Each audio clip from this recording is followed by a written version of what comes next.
Good evening, students. Welcome to Learners Academy.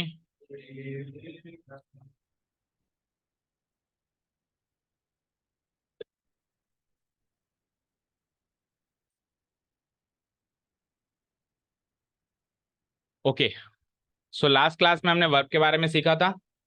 Verb की classification सारी खत्म कर दी थी। ओके, सारी वर्ब की क्लासिफिकेशन कंप्लीट की थी। वर्ब क्या होता है? कोई भी वर्ड जो इज डज फील्स का बोध करा है वो वर्ब होती है। इंग्लिश में क्रिया का मतलब ये होता है। देन उसके बाद हमने सीखा क्लासिफिकेशन। क्विकली गो थ्रू करो। अच्छा, क्लासिफिकेशन तो इंपॉर्टेंट है, चाहे से वो अभी जैसे टेंस है। अब टेंस है लेकिन वर्ब का आपके सिलेबस में वर्ब नहीं है लेकिन टेंस है ना? तो अब टेंस में हेल्पिंग वर्ब मेन वर्ब नहीं आएगा क्या? आएगा ना, आएगा ही। अब हेल्पिंग वर्ब मेन वर्ब क्या होता है वो तो वर्ब में सिखाया जा सकता है ना। तो इसीलिए कुछ बेसिक टॉपिक्स तो पढ़ने ही पड़ेंगे, चाहे से वो कोर्स में है या नहीं है। भाई आपको एक और एक दो करना नहीं आता तो मैं दो गुना चार करना कैसे सिखाऊं? ठीक है, सिंपल सी बात है ना? तो एक और एक दो करना बताना ही पड़ेगा। ठीक है, हाँ, तो क्लासिफिकेशन देख लेते हैं। पहला क्लासिफिकेशन क्या होता है? Helping verb and main verb. दूसरा क्लासिफिकेशन फाइनाइट एंड, तीसरा ट्रांजिटिव इंट्रांजिटिव, चौथा वैसे तो वो आखिरी था, बीच में एक बोल रहे हो, स्टेटिव एंड डायनेमिक। और एक स्पेशल टाइप ऑफ वर्ब अलग से और होती है ट्रांजिटिव इंट्रांजिटिव के साथ ही, उसको याद रखते हैं, इंटेंसिव वर्ब। ट्रांजिटिव जिसके बाद में ऑब्जेक्ट आए, इंट्रांजिटिव जिसके बाद में ऑब्जेक्ट ना आए पर एडवर्ब आ सकता है, इंटेंसिव जिसके बाद में कॉम्प्लीमेंट आए। ठीक है, क्लियर? ओके, चलो, तो उसके बाद फिर हमने एक और चीज पढ़ी थी, टू इन्फिनिटिव। टू इन्फिनिटिव मतलब एक वर्ब को दूसरी वर्ब से जोड़ने का साधन। टू प्लस वर्ब की फर्स्ट फॉर्म वाली जो फिफ्थ फॉर्म होती है वर्ब की। और वो भी दो तरह की होती है, एक तो फुल फॉर्म मतलब फुल इन्फिनिटिव और एक बेयर इन्फिनिटिव। फुल इन्फिनिटिव सारी की सारी वर्ब फुल इन्फिनिटिव ही लेती है, बजाय की कुछ एक लिस्ट मैंने आपको दी थी, let, bid, make, have, help, hear, see. उसके बाद अपन क्या लगाते हैं? बेयर इन्फिनिटिव लगाते हैं। टू प्लस वर्ब की फर्स्ट फॉर्म ना लगा के सिंपली बस वर्ब की फर्स्ट फॉर्म लगा देते हैं। तो इतना सब कुछ अपन ने अभी तक वर्ब में पढ़ा है। अब एक लास्ट टॉपिक और सीखना है अपने को, थोड़ा सा लेंदी है, आज की क्लास में कवर करने की कोशिश करेंगे फिर भी, है ना? ठीक है, पार्टिसिपल्स। हिंदी में कहते हैं इसको कृदंत। क्या कहते हैं इसको? कृदंत। अब पार्टिसिपल का सिंपल सा मीनिंग, अगर एक ही वर्ड वर्ड में मीनिंग अगर अपन सोचना चाहें तो उसका मीनिंग है वर्ब से, वर्ब से बनने वाला, वर्ब से बनने वाली एडजेक्टिव। क्या कहा मैंने? वर्ब से बनने वाली एडजेक्टिव क्या होती है? पार्टिसिपल होती है। एडजेक्टिव क्या होती है? जो नाउन या प्रोनाउन की विशेषता बताती है, जैसे कि ब्यूटीफुल, जैसे कि ऑनेस्ट, जैसे कि स्मॉल, टॉल, ये सब नाउन या प्रोनाउन की विशेषता बताती हैं। लेकिन ये वर्ब से थोड़ा ना बनी। अभी स्मॉल कोई वर्ब थोड़ी ना है, ब्यूटीफुल कोई वर्ब थोड़ी ना है। लेकिन कोई सारी बहुत सारी ऐसे एडजेक्टिव्स होते हैं जो वर्ब से बनती है, क्रियाओं से बनती है। क्रियाओं से कुछ ना कुछ जोड़कर उसमें कुछ मॉडिफिकेशन करते हैं तो वो एडजेक्टिव का काम करती है। उन उन एडजेक्टिव्स को पार्टिसिपल्स कहते हैं। उन एडजेक्टिव्स को क्या कहते हैं हम? Participles. Is this thing clear to you? ठीक है, तो अब इसके एग्जांपल दे लो। पार्टिसिपल दो प्रकार के होते हैं, पहले ही बता चुके हैं, present participle and past participle. थोड़ा सा आर्टिकल्स में इसका जिक्र हुआ था। इसका स्ट्रक्चर देखें तो प्रेजेंट पार्टिसिपल का स्ट्रक्चर क्या होता है? वर्ब की फर्स्ट फॉर्म में आईएनजी। पढ़ो, जब किसी वर्ब की फर्स्ट फॉर्म में आईएनजी फॉर्म सेंटेंस में क्या काम करे? एडजेक्टिव का काम करे, तो उसे क्या कहते हैं? प्रेजेंट पार्टिसिपल भी कहते हैं। और हमने एडजेक्टिव चैप्टर में सीखा था, इसको दूसरे शब्दों में वर्बल एडजेक्टिव भी कहा जाता है। वर्ब से बना एडजेक्टिव, वर्ब से बना एडजेक्टिव।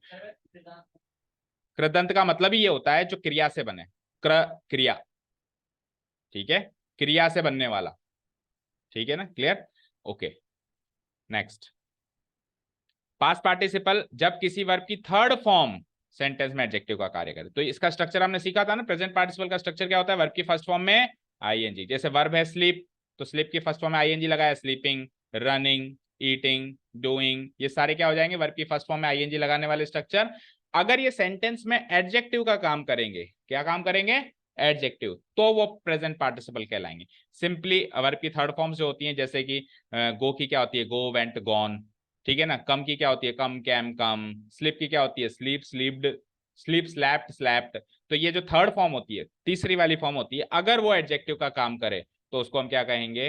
पास्ट पार्टिसिपल कहेंगे। यहाँ तो कोई डाउट? डेफिनेशन में कोई डाउट किसी को? तो अब एग्जांपल्स देंगे फिर हम। बोलो, प्रेजेंट पार्टिसिपल का मतलब? वो प्रेजेंट पार्टिसिपल है, एडजेक्टिव का काम करे। वर्ब की फर्स्ट फॉर्म में आईएनजी वाला स्ट्रक्चर सेंटेंस में क्या काम करे? एडजेक्टिव का काम करे, तो उसको क्या कहेंगे? और वर्ब की थर्ड फॉर्म अगर एडजेक्टिव का काम करे तो उसको क्या कहेंगे? इनमें से ऊपर वाली को वर्बल एडजेक्टिव कहा जाता है, नीचे वाली को नहीं कहा जाता, याद रखना, ठीक है। ऊपर वाली को क्या कहा जाता है? वर्बल एडजेक्टिव, का दूसरा नाम है। आईएनजी वाली फॉर्म जो है, जो अगर एडजेक्टिव का काम करे, उसको क्या कहा जाता है? Verbal adjective. ठीक है, clear. So let's take some examples. यहां तक जो सीखा उसको मैं एग्जांपल पे अप्लाई करते हैं। जैसे कि सेंटेंस है, this is a blue chair, मतलब यह एक नीली चेयर है।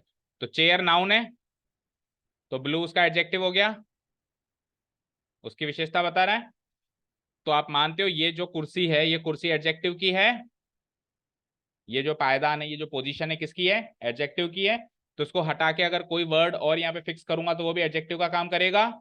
तो this is a blue chair से मैं ब्लू को हटा के लिख देता हूं this is a revolving chair. क्या लिख दिया मैंने? This is a revolving chair, यह एक घूमने वाली कुर्सी है। तो अगर नीला शब्द चेयर की विशेषता बता रहा था, तो घूमने वाली शब्द भी चेयर की विशेषता बता रहा है। तो उसमें ब्लू एक एडजेक्टिव था, इसमें रिवॉल्विंग एक एडजेक्टिव है। ब्लू तो एक साधारण सा एडजेक्टिव है, लेकिन रिवॉल्विंग एडजेक्टिव वर्ब की फर्स्ट फॉर्म में आईएनजी बनने से बना है। तो ये क्या कहलाएगा? मेरा प्रेजेंट पार्टिसिपल। वर्ब की फर्स्ट फॉर्म में आईएनजी सेंटेंस में एडजेक्टिव का कार्य कर रही है। तो यहाँ पे रिवॉल्विंग शब्द को मैं क्या कहूंगा? क्या है ये प्रेजेंट पार्टिसिपल है। समझ आया? रिवॉल्ड, ईडी। ठीक है, डन, क्लियर। अच्छा जी, अब अगर प्रेजेंट पार्टिसिपल सीख लिया तो पास्ट। अच्छा, एक और सेंटेंस देखो, this is a red car, मतलब ये एक लाल कार है। कार नाउन है, इसकी विशेषता बताने वाला रेड उसका एडजेक्टिव है। तो ये पायदान, ये पोजीशन एडजेक्टिव की है। इसको हटा के मैं कुछ और लगा दूं तो वो भी एडजेक्टिव बनेगा। तो अगर मैं this is a red car की जगह लिख दूं this is a racing car, क्या लिख दूं? This is a racing car. तो यहाँ पे रेसिंग वर्ड भी कार की विशेषता बता रही है। कैसी कार है ये? रेसिंग कार है, रेस लगाने वाली कार है, ठीक है। तो ये रेसिंग वर्ब, ये रेसिंग जो प्रेजेंट पार्टिसिपल किससे बना? रेस प्लस आईएनजी से बना, जब जाके बनाइए।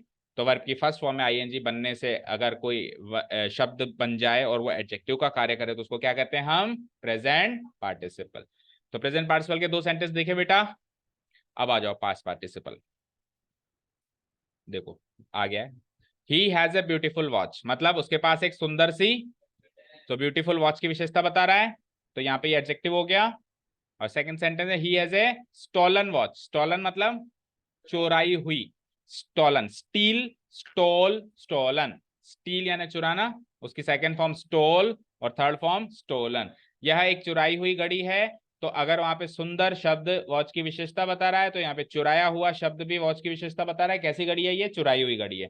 तो अगर वो पायदान एडजेक्टिव का था, तो अगेन ये पायदान भी एडजेक्टिव का है। अब ये एडजेक्टिव जो है स्टील वर्ब की थर्ड फॉर्म से बना है। तो वर्ब की थर्ड फॉर्म अगर सेंटेंस में विशेषण का कार्य करे तो उसको पास्ट पार्टिसिपल कहते हैं। समझ आया? ओके, चलिए अब सुनो, 1 सेकेंड, यहाँ पे कुछ अपन डिस्क्रिप्शन करते हैं। तो बेटा एक चीज सुनो ध्यान से, कि वर्ब की फर्स्ट फॉर्म में आईएनजी, स्क्रीन पे देखो सब लोग, और जो मैं पूछना चाह रहा हूं सवाल को पकड़ने की कोशिश करो। वर्ब की फर्स्ट फॉर्म में आईएनजी जब एडजेक्टिव का कार्य करती है तो उसको कहते हैं, क्या कहते हैं? जैसे ये भी प्रेजेंट पार्टिसिपल। और वर्ब की थर्ड फॉर्म अगर सेंटेंस में एडजेक्टिव का कार्य करती है उसको क्या कहते हैं? Past participle. तो अगर शब्द ऑलरेडी लिखा हुआ है और आपको बताना है कि ये शब्द क्या है, तो आप बता सकते हो कि सर ये दोनों तो है प्रेजेंट पार्टिसिपल और ये है। लेकिन जरूरी थोड़ा ना कि शब्द लिखा हुआ हो और आपसे पार्टिसिपल का टाइप पूछे। ऐसा भी क्वेश्चन आ सकता है ना, कि आपको यहाँ पे शब्द नहीं लिखा हुआ हो, ब्लैंक हो, और आपको पार्टिसिपल बना के भरना हो, फिल इन द ब्लैंक करना हो। तो आपको यहाँ पे एक पार्टिसिपल भरना है। तो आप ये कैसे डिसाइड करेंगे कि कब तो प्रेजेंट पार्टिसिपल आता है? यानी difference between present participle and past. Similarity तो क्या है कि दोनों एडजेक्टिव्स हैं। सिमिलरिटी तो क्या है? दोनों नाउन या प्रोनाउन की विशेषता बताएंगी। लेकिन डिफरेंस भी तो पता होना चाहिए ना भाई। जब दोनों ही एडजेक्टिव का कार्य कर रहे हैं तो फिर दो क्यों बनाए? फिर एक से ही काम चल जाता ना। तो कुछ तो डिफरेंस है, और वो डिफरेंस आप पकड़ोगे। आप इस कैटेगरी के सेंटेंस को ध्यान से देखो, इन दोनों को, और देखो कि ये दो सेंटेंस उस सेंटेंस से कैसे अलग हैं। क्यों वहां तो थर्ड फॉर्म लगाई और यहाँ आईएनजी फॉर्म लगाई, ऐसा क्यों हुआ? नो, ये सब्जेक्ट मैटर टेंस का है ही नहीं। अच्छा, पहले तो आपका मैं भ्रम तोड़ देता हूं। प्रेजेंट कंटिन्यूअस में कौन सा चल रहा है बेटा तीनों में से? ये वाला। अच्छा, आपको प्रेजेंट कंटिन्यूअस टेंस पढ़ा है बेटा आपने कहीं ना कहीं? तो प्रेजेंट कंटिन्यूअस टेंस का स्ट्रक्चर पता है आपको? बोलो। Subject plus is am are, very good, plus ING, is am are के साथ ही आईएनजी, इसके साथ वर्ब की फर्स्ट फॉर्म में आईएनजी। आपने बिल्कुल करेक्ट बताया, आई अप्रिशिएट दैट। लेकिन ऐसा कैसा स्ट्रक्चर यहाँ कहाँ है? इज एम आर के साथ आईएनजी आना था। क्या इससे पहले कोई इज एम आर आ रहा है? आ रहा है क्या? जैसे मैं ऐसे लिखता he is going, he is going, तो वहां पे तो इज एम आर के साथ वर्ब की फर्स्ट फॉर्म में आईएनजी वाला स्ट्रक्चर होता और ये पूरा वर्ब का पार्ट होता। ये पूरा क्या होता? वर्ब का पार्ट हो, ये पूरी वर्ब होती है, एक मेन वर्ब और एक हेल्पिंग वर्ब। वहां पर स्क्रीन पे देखो, वर्ब तो यहीं खत्म हो गई, वर्ब तो यहीं खत्म हो गई। अगर वो आईएनजी फॉर्म आती तो वर्ब के साथ आती ना बेटा। अब ये वर्ब तो खत्म हो गई, वर्ब के बाद क्या आता है? या तो ऑब्जेक्ट या कॉम्प्लीमेंट या फिर एडवर्ब, तीन चीजें आती हैं। और यहाँ पे ये इसका कॉम्प्लीमेंट है, दिस का। ठीक है, तो एक्चुअली वहां पे तो कार थी, ये कार की विशेषता बताने वाला शब्द है, तो ये वर्ब का पार्ट नहीं है, ये वर्ब का पार्ट नहीं है। ओके, वो भ्रम टूट गया कि प्रेजेंट कंटिन्यूअस है। बता सकते हो कौन सा टेंस है? अच्छा, जिसको टेंस की जितनी भी नॉलेज हो, अगर आपने टेंस का टॉपिक छेड़ ही दिया है तो बता सकते हो इस सेंटेंस में कौन सा टेंस यूज हो रहा है? इस सेंटेंस में कौन सा टेंस यूज हो रहा है? प्रेजेंट परफेक्ट कंटिन्यू, ये तो बहुत बड़ा वाला तुक्का था। टेंस नहीं आता, चलो जिसको नहीं आता, जिसने थोड़ा बहुत सीखा, आपने तो सीखा है ना बेटा, सो आइडेंटिफाई द टेंस। तो अब आप मानते हो कि जिस लेवल पे आपने सीखा है उससे काम नहीं बनने वाला? अगर हम 12 टेंस की नॉलेज लेकर केवल और केवल सेंटेंस का टेंस आइडेंटिफाई तक नहीं कर सकते तो किस काम की वो नॉलेज? तो हम बिल्कुल डिफरेंट एंगल से पढ़ेंगे टेंस को, डोंट वरी। इसमें सिंपल प्रेजेंट टेंस यूज हुआ है। सिंपल प्रेजेंट टेंस का स्ट्रक्चर क्या होता है? वर्ब की फर्स्ट फॉर्म। क्या ये बी वर्ब की फर्स्ट फॉर्म नहीं है? बी वर्ब की फर्स्ट फॉर्म होती है इज एम आर। क्या ये वर्ब की फर्स्ट फॉर्म नहीं है? तो वर्ब की फर्स्ट फॉर्म किस में यूज होती है? सिंपल प्रेजेंट टेंस में। तो ये सिंपल प्रेजेंट टेंस का सेंटेंस है, ना कि प्रेजेंट कंटिन्यूस। ओके चलो, अब टेंस को मारो गोली। अब मैं वापस वही सवाल पे वापस आऊंगा कि यहाँ पे रिवॉल्विंग क्यों, रेसिंग क्यों, यहाँ पे थर्ड फॉर्म क्यों नहीं, यहाँ पे रिवॉल्व क्यों नहीं, और यहाँ पे रेस्ड थर्ड फॉर्म क्यों नहीं, और वहां पर थर्ड फॉर्म क्यों, वहां पे आईएनजी फॉर्म क्यों नहीं? सवाल समझ आया क्या मेरा? मैं आपसे क्या जानना चाह रहा हूँ, ये चीज समझ में आ गई क्या आपको? मैं बस ये जानना चाह रहा हूँ कि आप ब्लैंक में कैसे भरेंगे कि थर्ड फॉर्म लगा के एडजेक्टिव का काम करवाना है या आईएनजी लगा के एडजेक्टिव का काम कराना है। आई विल गिव यू बहुत ज्यादा 2 मिनट्स, एंड 2 मिनट में मैं कम बैक कर रहा हूँ। आप 2 मिनट में सोच के रखें सब लोग अपना अपना जवाब। हाँ बोलो। यहाँ पे सब्जेक्ट और ऑब्जेक्ट सेम है। अच्छा, तो अगर मैं यहाँ पे ही हैज की जगह दिस इज लगा दूं, यहाँ पे भी मैं सब्जेक्ट और ऑब्जेक्ट सेम कर दूं, भाई आपके कहने का मतलब है कि, आपके कहने का मतलब है कि दिस और चेयर एक है, दिस और चेयर एक है, दिस और कार एक है, लेकिन ही और वॉच अलग अलग है, ऐसा कहना चाह रहे हो आप? तो ये लो, अगर मैं ही हैज की जगह यहाँ पर भी दिस इज लगा दूं, तो अब क्या आप स्टोलन को स्टीलिंग कर दोगे? क्योंकि अब वॉच और दिस सेम हो गए। अब आप आईएनजी फॉर्म लगा दोगे? गलत, अभी भी स्टोलन ही आएगा। आप ही हैज लिखो या आप दिस इज लिखो, दोनों ही केस में स्टोलन ही आएगा।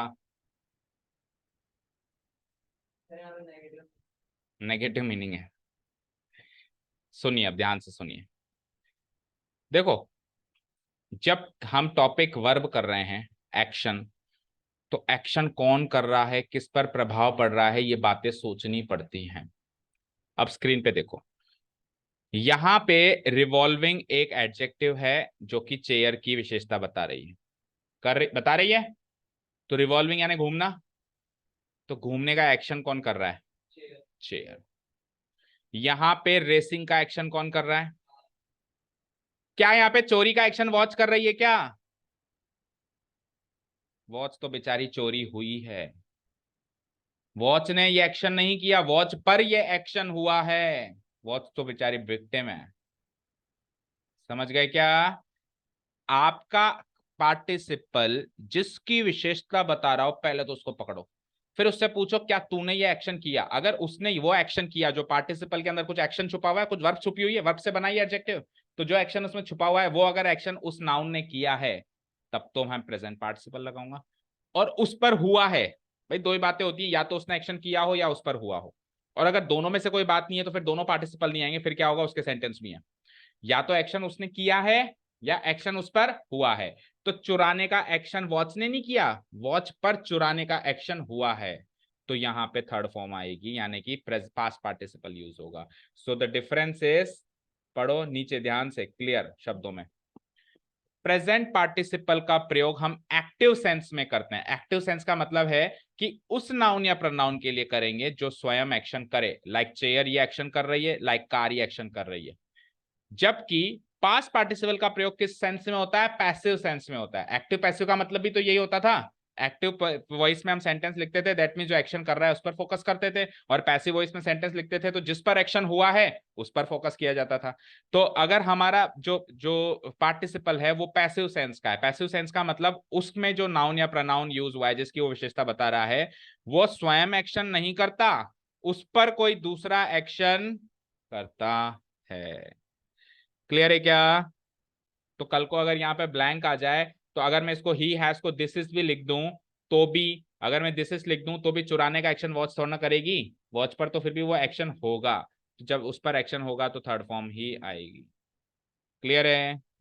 अच्छे से क्लियर होगा ये चीज। सो पार्टिसिपल समझ गए और present participle and past participle का डिफरेंस भी समझ गए, समझ गए? बढ़े आगे।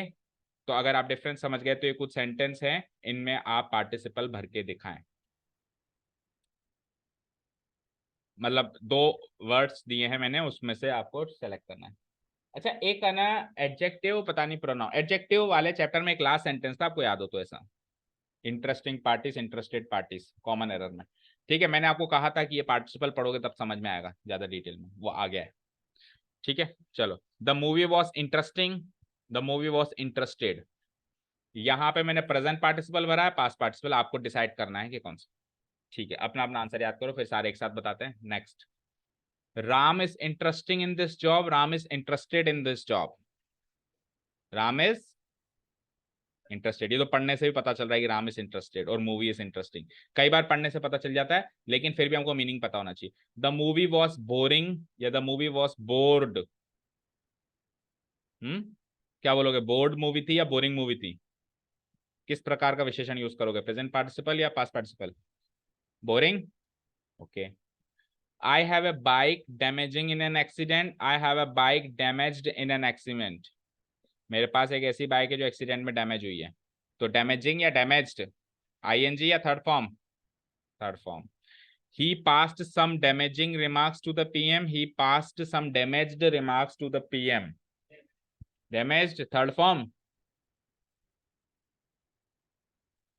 damaged।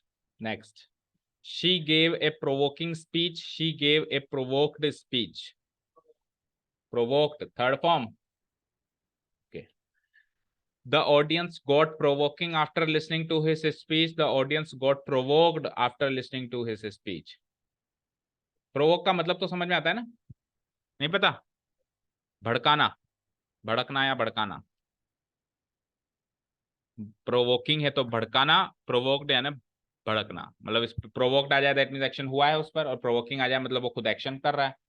हाँ बोलो, ऑडियंस वाले में कैसे अटक गए? प्रोवोक्ड, और ऊपर वाले में प्रोवोकिंग, ऊपर वाले में प्रोवोकिंग, नीचे वाले में प्रोवोक। मौलिक आपका आंसर? ऊपर वाले में प्रोवोकिंग, कल तक तो आप प्रोवोक्ड कह रहे थे, याद रहता है मुझे, ऐसी बात नहीं है, प्रोवोक्ड कह रहे थे तभी मैंने आपको वापस से पूछा। हाँ रुद्र बोलो। अच्छा, the news was shocked, the news was shocking. ये सब पढ़ने में बढ़िया के हिसाब से देख रहे हो, ठीक है। वी वर शॉक्ड या we were shocking after listening, after getting the news of his death, ठीक है क्या? The battery was exhausting, the battery was exhausted, exhausted. Exhaust होने का मतलब समझ गए ना, समाप्त हो जाना, खत्म हो जाना। वैसे एग्जॉस्ट होने का मतलब होता है थक जाना, तो बैटरी थक गई मतलब बैटरी खत्म हो गई। जैसे कई बार सपोज कर मैं धूप में बहुत तेज वॉक करके आया, मान लो मुझे कोई साधन नहीं मिला और मैं पैदल पैदल ही आ गया, तो 2-3 किलोमीटर में धूप में थक गया, तो फिर मैं हार गया, बैठ गया, तो मैं कहा यार मैं एग्जॉस्ट हो गया। एग्जॉस्ट हो गया ना, मतलब शक्ति खत्म हो गई थक गया मैं, समझ गए? तो बैटरी की शक्ति खत्म हो गई, बैटरी की शक्ति खत्म हो गई, दैट मीन्स व्हाट, कि बैटरी डिस्चार्ज हो गई। ठीक है, अब आइए देखो भैया, ये इंटरेस्टिंग या ये इंटरेस्टेड जो भी आप लगाओ, ये एडजेक्टिव किस नाउन के लिए है इस सेंटेंस में? मूवी के लिए। तो अगर मूवी एक्शन करे तब तो आईएनजी लगाओ, और मूवी पर एक्शन हो तब थर्ड लगाओ। यही तो रूल है। जब जिस नाउन या प्रोनाउन के लिए आप एडजेक्टिव यूज कर रहे हो वो खुद अगर उस एक्शन को कर रहा है तो present participle, otherwise past participle. अब इंटरेस्ट वर्ब का मतलब होता है आकर्षित करना, रुचि पैदा करना या आकर्षित करना, सामने वाले को अट्रैक्ट करना। तो मूवी ने अट्रैक्ट किया या मूवी खुद अट्रैक्ट हुई? तो मूवी ने एक्शन किया ना, तो क्या हो जाएगा? इंटरेस्टिंग, ना कि इंटरेस्टेड। समझ आया? ठीक है। अब इसमें इंटरेस्टिंग और इंटरेस्टेड राम के लिए है, तो राम अट्रैक्ट कर रहा है जॉब को या राम जॉब से अट्रैक्ट हो रहा है? अब की बार राम जॉब को नहीं अट्रैक्ट कर रहा है, राम अट्रैक्ट हो रहा है। सो अब की बार क्या हो जाएगा? थर्ड फॉर्म हो जाएगी, इंटरेस्टेड फॉर्म। अब समझ में आ रहा है? ओके। अब सेम टू सेम, जैसे मूवी इंटरेस्टिंग थी तो मूवी बोरिंग भी हो सकती है ना। ठीक है, क्लियर है? वो तो सेम टू सेम, अगर इधर इंटरेस्टिंग था तो इधर बोरिंग है, तो समझ में आ ही रहा। चलो जी, मेरे पास एक बाइक है, अब बाइक की टिप्पणी कर रहा हूं मैं कि वो डैमेज हो चुकी है, नुकसान हो चुका है उसका। तो ये नुकसान बाइक ने किया है या बाइक पर नुकसान हुआ है? हुआ है। बाइक ने एक्शन नहीं किया, बाइक पर एक्शन हुआ है। सो बाइक पर एक्शन हुआ है तो क्या आ जाएगा? डैमेज्ड। क्या आ जाएगा? डैमेज्ड। उसने कुछ ऐसे रिमार्क्स, रिमार्क्स होते हैं कमेंट्स, उसने पीएम को ऐसे कुछ कमेंट्स पास किए जो नुकसान पहुंचाने वाले थे, मतलब कुछ घटिया कमेंट्स पास किए। तो ये नुकसान पहुंचाना वर्ड कमेंट्स के लिए यूज हुआ है। किसके लिए यूज हुआ है? तो कमेंट्स नुकसान पहुंचाएंगे या कमेंट्स का नुकसान होगा? कमेंट्स ही ऐसे हैं कि वो नुकसान पहुंचाएंगे, कमेंट्स एक्शन करेंगे यहाँ पे नुकसान पहुंचाने का। ठीक है, सो एक्शन करेंगे तो डैमेजिंग। कमेंट्स का क्या नुकसान होगा?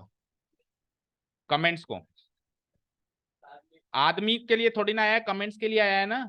आपको पूरे सेंटेंस में कोई पीएम फीएम को नहीं देखना, ये किसके लिए आया है? ये रिमार्क्स के लिए आया है। अब रिमार्क्स एक्शन कर रहा है या रिमार्क्स पर एक्शन हो रहा है? रिमार्क्स पर एक्शन कर रहा है ना। ठीक है, शी गेव ए प्रोवोकिंग या प्रोवोक्ड स्पीच। तो पहले तो ये पकड़ो। अच्छा, आप ये तो पकड़ पा रहे हो ना, ये किसके लिए आ रहे हैं? बताओ, ये किसके लिए आ रहा है? प्रोवोकिंग या प्रोवोक्ड किसके लिए आ रहा है? स्पीच के लिए। उसने भड़कीला भाषण दिया ना, तो स्पीच ने भड़काने का काम किया या किसी ने स्पीच को भड़काया? स्पीच ने भड़काने का काम किया। स्पीच एक्शन कर रही है, स्पीच ऐसी है कि वो भड़काती है। स्पीच के शब्द ऐसे हैं कि वो उससे लोग भड़कते हैं, तो एक्शन स्पीच कर रही है। तो एक्शन जब स्पीच कर रही है तो आईएनजी फॉर्म आ जाएगी। समझ आया?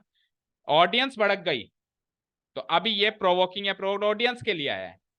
तो ऑडियंस ने एक्शन किया है या ऑडियंस पर एक्शन हुआ है? किया है, हुआ है। भड़काने वाला एक्शन कौन सा? भड़काने वाला। तो भड़काने वाला एक्शन ऑडियंस ने थोड़ा नहीं किया, ऑडियंस पर एक्शन, ऑडियंस तो भड़क गई है। ऑडियंस ने भड़काया नहीं है, ऑडियंस भड़क गई है, तो ऑडियंस पर तो भड़कने का एक्शन हुआ है। सो क्या हो जाएगा? ऑडियंस गॉट प्रोवोक्ड, उस पर एक्शन हुआ है। ओके, और ऊपर वाले में था प्रोवोकिंग। अब न्यूज जो है ऐसी है कि वो शॉक कर दे, शॉक कर दे मतलब अचंभित कर दे एक तरीके से। तो न्यूज ही, न्यूज ने अचंभित किया या न्यूज को किसी ने अचंभित किया? न्यूज ने अचंभित किया, तो न्यूज एक्शन कर रही है, कर रही है तो शॉकिंग। अब हम एक्शन, हम अचंभित हो रहे हैं या हम एक्शन, हम अचंभित कर रहे हैं? हम अचंभित हो रहे हैं। We were shocked. समझ में आ रहा होगा अब तो आपको।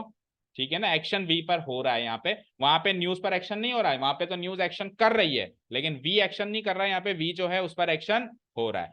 अब लास्ट वाला, बैटरी वॉज एग्जॉस्टिंग या एग्जॉस्टेड। इतने सारे मैंने इस लॉजिक से बताया, एक और मौका आपको देते हैं बैटरी वाले में, आप डिसाइड करो। Yes, very good. बैटरी अगर डिस्चार्ज हो गई तो उसको डिस्चार्ज करने का काम वो खुद थोड़ा ना करेगी, कुछ और है जो उसको डिस्चार्ज कर रहा है, कुछ भी है। जैसे मान लो कोई उपकरण यूज कर लिया मैंने, तो उससे वो एग्जॉस्ट हो रही है। बैटरी एग्जॉस्ट कर रही है, ऐसे ये सेंटेंस गलत होगा, बैटरी एग्जॉस्ट हो रही है। तो क्या हो जाएगा? एग्जॉस्टेड।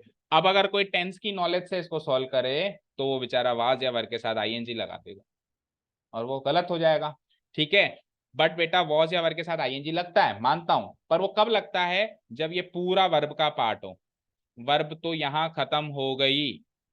अब वर्ब के बाद कॉम्प्लीमेंट आता है, और कॉम्प्लीमेंट का काम एडजेक्टिव करता है नाउन या एडजेक्टिव। और एडजेक्टिव जो है वो पार्टिसिपल से भी बन सकता है। तो ये तो एडजेक्टिव है, इसका वर्ब से कोई लेना देना नहीं है। इसका was verb is am are क्या आ रहा है पीछे, उससे कोई लेना देना नहीं है। वो वॉज वर्ब वहीं पे खत्म हो चुकी है, subject plus verb plus complement वाला स्ट्रक्चर है। ठीक है, क्लियर है, समझ में आया। हाँ बिल्कुल, वॉज ही वर्ब है। इस सेंटेंस को अगर मैं तोड़ूं तो ये सब्जेक्ट, ये वर्ब, और ये इसका कॉम्प्लीमेंट। और कॉम्प्लीमेंट का काम दो चीजें करती हैं, या तो नाउन या एडजेक्टिव। तो एडजेक्टिव कर रहा है, ये एडजेक्टिव है ना, पार्टिसिपल वर्ब से बनने वाला एडजेक्टिव है या नहीं है, उसकी विशेषता बता रहा है नहीं है, उसका कॉम्प्लीमेंट हुआ है कि नहीं हुआ, कि बैटरी कैसी है, एग्जॉस्टेड है। समझ गए क्या, क्लियर है। सो पार्टिसिपल्स अच्छे से समझ में आया। तो अब अगले लेवल पे चले हम, पार्टिसिपल का लेवल 2। अब लेवल 1 तो क्या था, कि प्रेजेंट पार्टिसिपल और पास्ट पार्टिसिपल दो तरह के पार्टिसिपल होते हैं जिनका डिफरेंस देखना होता है। लेवल 2 क्या है, कि इनकी दो दो फॉर्म्स भी होती है। प्रेजेंट पार्टिसिपल की भी दो फॉर्म्स और पास्ट पार्टिसिपल की भी दो फॉर्म्स। तो सर जो अभी पढ़ाया वो क्या था, आईएनजी फॉर्म और थर्ड फॉर्म क्या थी, ये दोनों फॉर्म सिंपल फॉर्म थी। आईएनजी फॉर्म प्रेजेंट पार्टिसिपल की, थर्ड फॉर्म पास्ट पार्टिसिपल की, ये दोनों फॉर्म सिंपल फॉर्म थी। क्या थी ये, अब आती है इनकी परफेक्ट फॉर्म। दोनों पार्टिसिपल्स की एक एक परफेक्ट फॉर्म भी होती है। तो अब हमारे सामने, कल तक तो दो ही ऑप्शन हुआ करते थे, आज हमारे पास चार ऑप्शन हो गए। तो ब्लैंक आ जाएगा, तो हमको चार ऑप्शन में से भरना पड़ेगा। शुरू करें उसको, लेवल 2।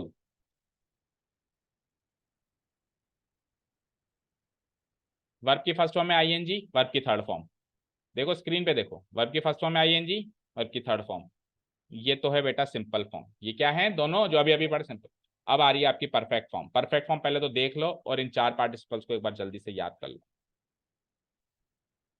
अब चार पार्टिसिपल्स हैं, चारों का स्ट्रक्चर याद होना चाहिए, मतलब सिंपल फॉर्म में एंड परफेक्ट फॉर्म में। याद हो गया, देखो। तो फिर सेंटेंस बताता हूँ आगे क्या। पहले तो डिफरेंस देखेंगे, अब चार में क्या डिफरेंस है।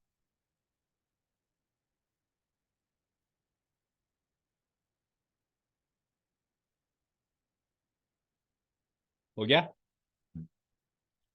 लक्ष्य थोड़ा आगे बैठो, दिखाई नहीं दे रहे हो मुझे। बस।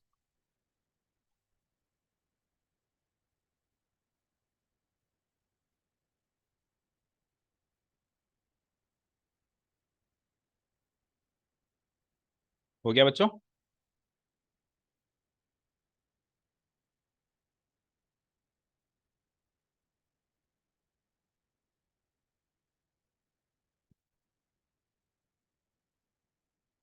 हुआ क्या, सक्षम। चार फॉर्म से याद हुई। प्रेजेंट पार्टिसिपल की सिंपल फॉर्म क्या है, बताओ, आईएनजी। और पास्ट पार्टिसिपल की सिंपल फॉर्म क्या है, ये तो हम पहले भी अभी तक पढ़ के आए। अब दोनों की परफेक्ट फॉर्म्स, तो प्रेजेंट पार्टिसिपल की परफेक्ट फॉर्म क्या है, और पास्ट पार्टिसिपल की परफेक्ट फॉर्म क्या है। तो दो बातें तो फिक्स हैं, परफेक्ट फॉर्म में हैविंग और थर्ड फॉर्म तो आएगी आएगी, हैविंग भी आएगा और थर्ड फॉर्म भी आएगी। बस प्रेजेंट है तो बस यही आएगा, और पास्ट है तो बीन और लग जाएगा। पास्ट है तो बीन और लग जाएगा। तो इजी है, याद करने में ज्यादा तकलीफ है नहीं। अब तकलीफ तो ये होगी कि इनका यूसेज कैसे करें, याद तो हो गई। अब ये यूज करूं, ये यूज, पहले इन दोनों में ही डिफरेंट दिक्कत आ रही थी सोचने में। तो अब दो, ये तो देखना ही है कि एक्शन कर रहा है या हो रहा है, ये तो देखना ही है कि एक्शन कर रहा है या हो रहा है। अब ये भी देखना है कि सिंपल फॉर्म यूज करनी है या परफेक्ट फॉर्म यूज करनी है, वो भी देखना। ठीक है, क्लियर है। अब सुनिए, सबसे पहली चीज, परफेक्ट फॉर्म का इस्तेमाल जनरली तब किया जाता है जब सेंटेंस में एक से ज्यादा एक्शंस हो। क्या कहा मैंने, जब सेंटेंस में एक से ज्यादा एक्शंस हो और उनका कनेक्शन करना हो कि कौन सा एक्शन साथ में चलेगा, कौन सा एक्शन खत्म होने के बाद शुरू होगा। अभी मैं सेंटेंस बता रहा हूं। और सिंपल फॉर्म का तो अभी मैंने आपको सेंटेंस दे ही दिए थे। सिंपल फॉर्म में तो हम बहुत आसानी से इसको सेलेक्ट कर लेते हैं। चलो, तो हम क्विकली चलते हैं सिंपल फॉर्म। पहले आप पढ़ लो, इसकी डेफिनेशन पढ़ लो, फिर सेंटेंस में आते हैं। यदि दो एक्शन साइमल्टेनियसली हो, यदि दो एक्शंस साइमल्टेनियसली मतलब होता है साथ में, लगातार नहीं, लगातार अलग कॉन्जिक्यूटिव होता है। तो साइमल्टेनियसली है ना, साथ में, दोनों एक्शंस क्या हो, साथ में हो, जैसे अभी पंखा चल रहा है, हम पढ़ रहे हैं, ये दो एक्शन साथ में चल रहे हैं, साइमल्टेनियस एक्शन है, ठीक है। तो दो एक्शन साथ में हो तो जो एक्शन उन दोनों में से पहले स्टार्ट हुआ था, जो एक्शन उन दोनों में से पहले स्टार्ट हुआ था, उस एक्शन को हम प्रेजेंट पार्टिसिपल की सिंपल फॉर्म में रखेंगे। क्या कहा मैंने? उस एक्शन को हम प्रेजेंट पार्टिसिपल की सिंपल फॉर्म में रखेंगे। एक बार पढ़ लो, जितना समझ आ रहा है, फिर अभी सेंटेंस में डिटेल में पूरी बात क्लियर हो जाएगी। क्या समझे यहां तक? क्या समझे कि दो एक्शन साइमल्टेनियसली चल रहे हैं, साथ में चल रहे हैं, तो उन दोनों में से अब दोनों साथ में चल रहे हैं तो कोई एक्शन पहले स्टार्ट हुआ होगा, तो जो एक्शन पहले स्टार्ट हुआ होगा उसको हम सिंपल फॉर्म में रखेंगे। उसको किस फॉर्म में रखेंगे? हम सिंपल फॉर्म में। पर जैसे कि, अच्छा सेंटेंस देख लो, पहले पढ़ो ध्यान से, सेंटेंस क्या है? फिर पार्टिसिपल्स का रोल नहीं रहेगा वहां पे। देखो, हम कनेक्शन जब बिठाएंगे कि ये एक्शन हो रहा था और ये एक्शन हो गया, ये एक्शन हो रहा था और ये एक्शन हो गया, हम कनेक्शन जब ऐसे बिठाएंगे, तीन में कैसे बिठाएंगे? हाँ हाँ, तो तीन एक्शन हो गए तो कनेक्शन तो एक बार में दो का ही बिठाओगे ना। अरे मेरे को 1+2+3 करना है, एक बार में तो 1+2 ही करोगे ना। फिर जो आंसर आएगा उसको तो एक बार में तो 2 एट ए टाइम ही लोगे ना, कनेक्शन एक बार में तो दो का ही कनेक्ट करोगे ना। समझे? अभी सेंटेंस देखो, चलो। Going on my way to the office मतलब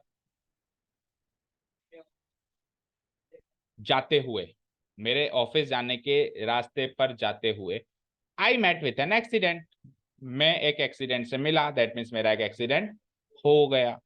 अब सुनो ध्यान से, बड़ी ये डेप्थ में नॉलेज चाहिए, इसके लिए ध्यान से देखना। तो मैं रास्ते में जा रहा हूं और मेरा एक्सीडेंट हो गया, ये दो एक्शन है। तो इन दोनों एक्शंस में से पहला एक्शन कौन सा हुआ? पहला एक्शन कौन सा स्टार्ट हुआ? जाने वाला। और ये एक्शन अभी खत्म नहीं हुआ है, इस बात पे गौर फरमाया जाए, ये एक्शन अभी खत्म और वो एक्शन हो गया। ये एक्शन अभी खत्म नहीं हुआ है और वो एक्शन हो गया। तो अगर ये एक्शन चल ही रहा होता है तब तो हम सिंपल फॉर्म लगाते हैं, और ये एक्शन खत्म हो जाता है फिर वो चालू होता है तब अपन परफेक्ट फॉर्म लगाते हैं। यही है सबसे मेन डिफरेंस। क्या कहा मैंने? फिर से सुनो।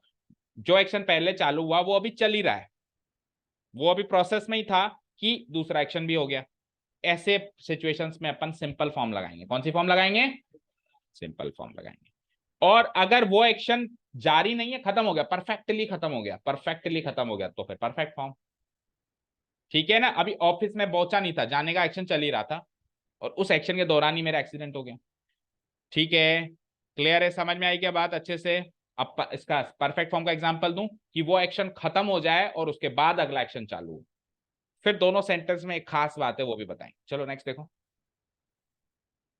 परफेक्ट फॉर्म, यदि एक एक्शन के कंप्लीट होने से पहले दूसरा एक्शन शुरू ना हो सके, दैट मींस दूसरा एक्शन तभी शुरू होगा जब पहला एक्शन कंप्लीट हो जाएगा, तब ही हम परफेक्ट फॉर्म लगाएंगे, अदरवाइज हम सिंपल फॉर्म लगाएंगे। सेंटेंस है taking tea he went to the office. Sentence का मतलब क्या हुआ? चाय, इसका मतलब तो चाय पीते पीते वो ऑफिस गया, जबकि practically it is not possible. चाय लेने के बाद वो ऑफिस जाएगा, चाय पीते पीते कैसे जाएगा? सोचो जरा, प्रैक्टिकली पॉसिबल है क्या? भाई चाय लेकर ही ऑफिस जाओ। अभी आप सपोज करो स्कूल जाओगे तो दूध पीकर ही जाओगे, पीते पीते थोड़ा ना जाओगे कि बस में ले लेता हूँ और पीते पीते जाता हूँ। Not possible. देखो, एक्सेप्शनल केसेस नहीं लेंगे हम। अगर 100 में से 100 बच्चे को अगर मैं काम कहूँ कि दूध भी पीना है और स्कूल भी जाना है, तो रुद्र को छोड़ के बाकी सब तो पी के ही जाएंगे, रुद्र ही लेगा थैली, क्योंकि उसके माइंड में यही बात है। ठीक है ना? सो हम एक्सेप्शनल केसेस नहीं लेंगे लाइक रुद्र।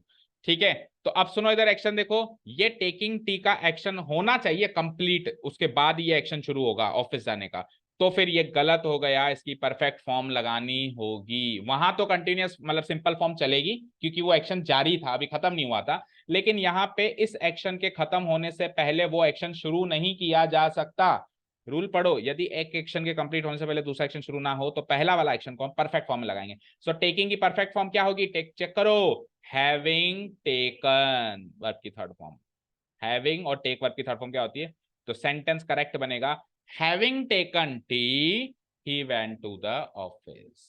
सो होपफुली आपको सिंपल और परफेक्ट फॉर्म में डिफरेंस समझ में आ गया होगा। सिंपल फॉर्म में वो एक्शन खत्म नहीं होता है और एक्शन शुरू हो जाता है अगला, और इसमें वो एक्शन परफेक्टली खत्म होना कंपलसरी होता है, बाद में वो एक्शन शुरू होगा।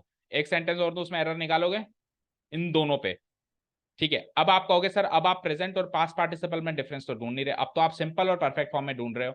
तो एक बार पहले अपन ने प्रेजेंट पार्टिसिपल और पास्ट पार्टिसिपल के डिफरेंस की बात करी, अभी अपन किसकी बात कर रहे हैं, सिंपल फॉर्म और परफेक्ट फॉर्म के डिफरेंस की बात कर रहे हैं, और फिर अब अगली शीट पे चारों को मिक्स में लेंगे। फिर आपको पार्टिसिपल भी सेलेक्ट करना है कि प्रेजेंट वाला या पास्ट वाला, और आपको फॉर्म भी सेलेक्ट करनी है कि सिंपल वाली या परफेक्ट वाली। समझे क्या? ठीक है। अभी तो आप केवल फॉर्म सेलेक्ट करके बताओ। Failing the exam 5 times he gave up the idea of taking it anymore। Sentence का मीनिंग समझ आया क्या? हम्म हाँ, गिव अप यानी त्याग दिया, टेकिंग इट एनीमोर उसको, और उस एग्जाम में और ज्यादा अपियर होने का उसने आइडिया क्या है, गिव अप कर दिया यानी त्याग दिया। तो फेल होते होते ही त्याग देगा या फेल होने के बाद त्यागेगा?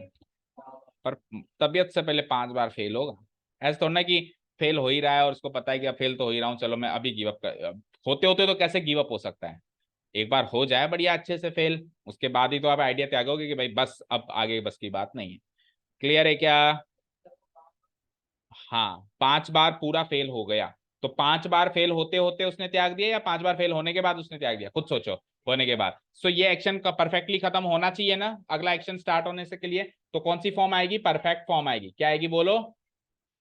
Having failed. हैविंग फेल्ड, यहां तक क्लियर है क्या? यहां तक क्लियर है क्या सबको? Having failed the exam 5 times, यहां तक क्लियर है क्या? ठीक है, यहां तक क्लियर है क्या? अब सुनिए ध्यान से, एक बार पीछे वाली शीट पे आइए। तो यहाँ पे गोइंग करेक्ट है, सिंपल फॉर्म करेक्ट है यहाँ पे, बट यहाँ पे दोनों में क्या आएगी बेटा, परफेक्ट फॉर्म। हैविंग टेकन और हैविंग फेल्ड आएगी। फाइन। Failed failed, yes. ठीक है। अब ये फॉर्म वगैरह जैसे आप अभी डेली यूज में पूछ रहे हो ना, वैसे ही पूछते रहा करो, इसकी कोई अलग से क्लास नहीं लेंगे कि इसकी फॉर्म क्या होती है, ये तो गूगल किया जा सकता है आसानी से, है ना?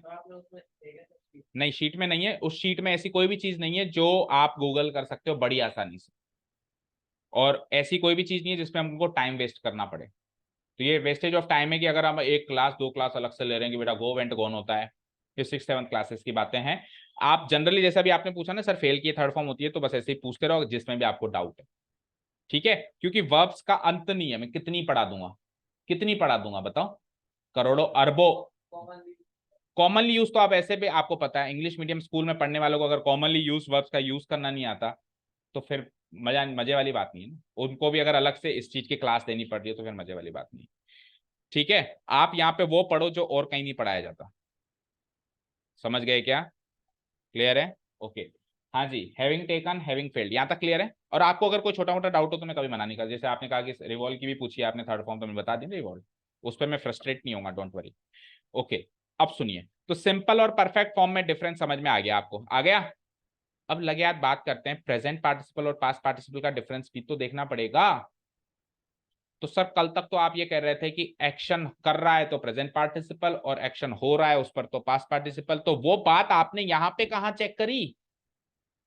इन दोनों तीनों सेंटेंस में तो वो बात चेक ही नहीं हुई, इनमें तो बस फॉर्म चेक हो रही है। तो वो बात चेक करने के लिए आपको ये सोचना पड़ेगा ना कि ये एक्शन का नाउन या प्रोनाउन कहाँ है। जैसे उसमें एक्शन का नाउन या प्रोनाउन आ रहा था ना, इंटरेस्टिंग का मूवी आ रहा था, न्यूज का शॉकिंग आ रहा था, तो एक नाउन मिल रहा था जिससे उसको कनेक्ट करके अपन सोच रहे थे। तो इसमें वो कनेक्शन किससे स्थापित करना पड़ेगा, बोलो मौलिक? इसमें इनका एक्शन का कनेक्शन किस नाउन या प्रोनाउन से स्थापित करके चेक करना पड़ेगा कि प्रेजेंट पार्टिसिपल यूज करें या पास्ट पार्टिसिपल यूज करें। द आंसर इज कॉमा के जस्ट बाद वाला नाउन या प्रोनाउन। क्या कहा मैंने? कॉमा के जस्ट बाद वाला नाउन या प्रोनाउन। चेक करो, कॉमा के जस्ट बाद प्रोनाउन आ रहा है आई, कॉमा के जस्ट बाद में प्रोनाउन आ रहा है ही और ही। तो अब आपको गोइंग का आई से संबंध स्थापित करना है। अब आई गो का एक्शन कर रहा है या आई पर गो का एक्शन हो रहा है? हो रहा है, आई कर रहा है, तो प्रेजेंट पार्टिसिपल। समझ में आया? और प्रेजेंट पार्टिसिपल की सिंपल फॉर्म क्यों आई वो मैं पहले बता चुका हूं, सिंपल फॉर्म इसलिए क्योंकि वो एक्शन जारी होना जरूरी है। तो अब कनेक्शन हो जाएगा, बताओ? पार्टिसिपल भी डिसाइड हो जाएगा और फॉर्म भी डिसाइड हो जाएगी। आप कोमा के बाद वाला नाउन या प्रोनाउन से पहले तो पार्टिसिपल डिसाइड करो।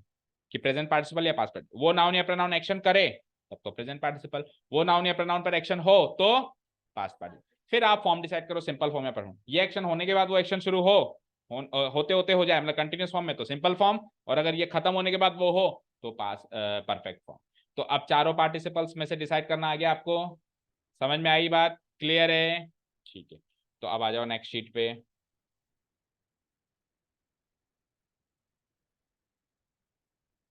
पढ़ो। अब चार ऑप्शन है आपके पास, कल तक दो ही थे। आपको मैं वर्ब में दूंगा, क्योंकि वर्ब से बनता है ना पार्टिसिपल, वर्ब में दूंगा। इस वर्ब से आपको चार ऑप्शन है, जैसे कि चार ऑप्शन में मैं एक बार बना के बताता हूँ। बीट वर्ब की सारी फॉर्म सेम रहती है, नहीं बीट वर्ब की, yes beat beat beaten, very good. अब देखो आपको खुद को पता है, तो इसके लिए टाइम वेस्ट नहीं करे तो अच्छा, और ऐसे डिस्कस हो जाता है, बीट बीट बीटन। ठीक है, अब सुनो।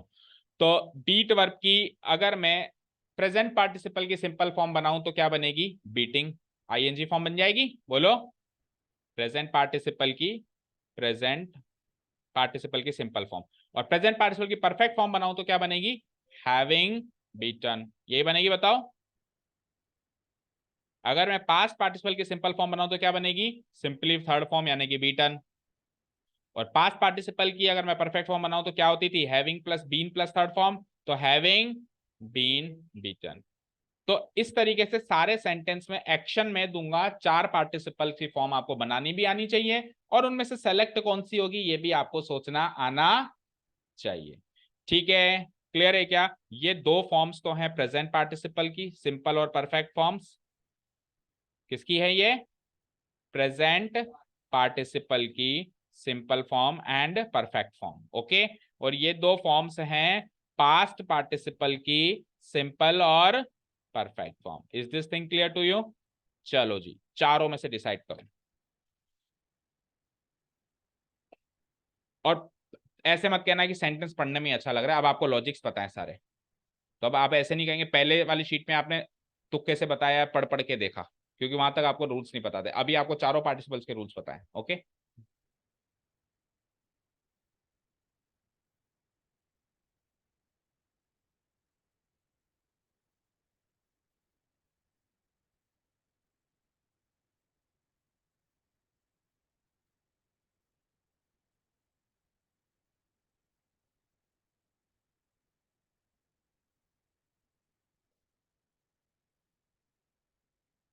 बीटन,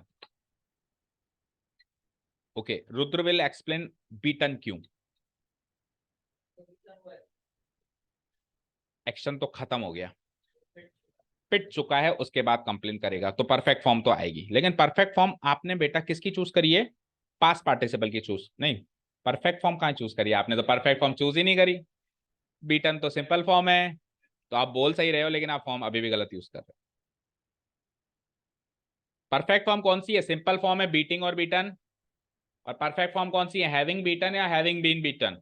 तो अगर आप परफेक्ट फॉर्म यूज करना चाहते हो, चलो आप वैसे वैसे आपको पहले प्रेजेंट पार्टिसिपल और पास्ट पार्टिसिपल में से डिफरेंस सोचना चाहिए, पर आप उल्टा कर रहे हो, पहले आप सिंपल फॉर्म और परफेक्ट फॉर्म का डिफरेंस देख रहे हो। एनीवेज कुछ भी कर लो, तो आपने सिंपल फॉर्म और परफेक्ट फॉर्म का डिफरेंस देखा, तो आपने कहा तबियत से पहले पिट लेगा और उसके बाद कंप्लेन लॉन्च करेगा। पीटते पीटते थोड़ा ना कि पीटते रहो, मैं एप्लीकेशन लिखते रहता हूँ जब तक कि दोनों काम साथ में हो जाएंगे, टाइम नहीं है, तुम पीटते रहो और थोड़ा धीरे से पीटना, मैं जब तक एप्लीकेशन भी लिख लेता हूँ। ऐसा प्रैक्टिकली नॉट पॉसिबल, पहले तबियत से अच्छे से पिटेगा, उसके बाद ही वो एक्शन होगा। ठीक है, तो परफेक्ट फॉर्म तो आएगी। अब आपके सामने दूसरी चुनौती, परफेक्ट फॉर्म किसकी आएगी? प्रेजेंट पार्टिसिपल की या पास्ट पार्टिसिपल की? अगर आप present form perfect form present participle की लगाओगे तो आप लिखोगे हैविंग बीटन, और अगर आप पास्ट पार्टिसिपल की लगाओगे तो लिखोगे हैविंग बीन बीटन। रुद्र बताओ किसकी लगाओ?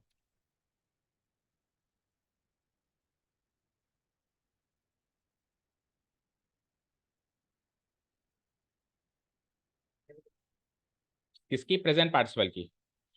कारण? Present participle and past participle में डिफरेंस क्या है? कब प्रेजेंट पार्टिसिपल लगता है, कब पास्ट पार्टिसिपल लगता है? वो तो बेटा सिंपल फॉर्म और परफेक्ट फॉर्म का मुद्दा था, खत्म हो गया ना। उसका मुद्दा तो खत्म हो गया कि एक्शन जारी था या हो चुका है। अब मुझे ये बताओ प्रेजेंट पार्टिसिपल और पास्ट पार्टिसिपल के बीच का डिफरेंस क्या होता है? मयंक बोलो, डिफरेंस बताओ प्रेजेंट पार्टिसिपल और पास्ट पार्टिसिपल के बीच का। वो तो पास्ट पार्टिसिपल। जो एक्शन कर रहा हो, अगर वो एक्शन कर रहा हो तो प्रेजेंट पार्टिसिपल, और उस पर एक्शन हो रहा हो तो पास्ट। इतनी सी बात याद क्यों नहीं है आपको? बोलो रुद्र, बोलो। एक शीट पूरी हमने करी है, उस पे इंटरेस्टिंग, इंटरेस्टेड, बोरिंग, बोर्ड, उस पे अपन यही चेक किया है ना कि प्रेजेंट पार्टिसिपल या पास्ट पार्टिसिपल। तो अब बताओ, इसने डिफरेंस बता दिया। प्रेजेंट पार्टिसिपल जब एक्शन करे, पास्ट पार्टिसिपल जब एक्शन उस पर हो, और परफेक्ट फॉर्म आएगी, ये तो आपने डिसाइड कर लिया। तो एक्शन कर रहा है तब तो हैविंग बीटन, और एक्शन उस पर हो रहा है तो हैविंग बीन बीटन। अब मुद्दा ये आता है कि सर किसको चेक करेंगे, कर रहा है कि हो रहा है? किस आदमी को चेक करना है? सीनियर्स को चेक करना है, आलोक को चेक करना है, किसको चेक करना है? देम को चेक करना है, किसको चेक करना है? कोमा के जस्ट बाद वाले नाउन या प्रोनाउन को अभी अभी बताया है। तो आलोक ने पीटने का एक्शन किया या आलोक पर पीटने का एक्शन हुआ? तो answer is having been beaten. अभी क्लियर है क्या? और पहले बेटा प्रेजेंट पार्टिसिपल है या पास्ट पार्टिसिपल है ये डिसाइड किया करो। पहले तो ये डिसाइड किया करो कि एक्शन कोमा के बाद वाला नाउन या प्रोनाउन एक्शन कर रहा है, या कोमा के बाद वाला नाउन या प्रोनाउन पर एक्शन हो रहा है। पहले तो ये डिसाइड करो, उससे डिसाइड हो जाएगा पार्टिसिपल कौन सा आएगा। अब सिंपल फॉर्म और परफेक्ट फॉर्म का डिसीजन कैसे लोगे? एक्शन जारी होते हुए वो एक्शन शुरू होगा या खत्म होने के बाद होगा? अब डिसाइड करके अगला बताओगे अच्छे से? रुद्री बताएगा अब अगला। लोड, लोड होने का मतलब होता है किसी व्हीकल में जब सामान भरते हैं, सामान को भरते हैं तो उसको कहते हैं लोड करना, और सामान को खाली करते हैं तो उसको कहते हैं अनलोड करना। सुना होगा load unload. The ship left the harbour. Harbour क्या होता है? बंदरगाह। बंदरगाह समझते हो ना? पोर्ट जिसको अपन बोलते हैं, बंदरगाह समझते हो ना? जहां पे पॉइंट जहां से शिप्स रवाना होते हैं सामान वामान माल वाल भर के। तो उस पे सामान लोड होने के बाद, होते हुए, ये सब आपको सोचना है। The ship left the harbour, ship जो है हार्बर से रवाना हो गया। अब लोड वर्ब की चार पार्टिसिपल फॉर्म बता दो जल्दी से। लोड वर्ब की पहली फॉर्म क्या बनेगी? चार पार्टिसिपल फॉर्म।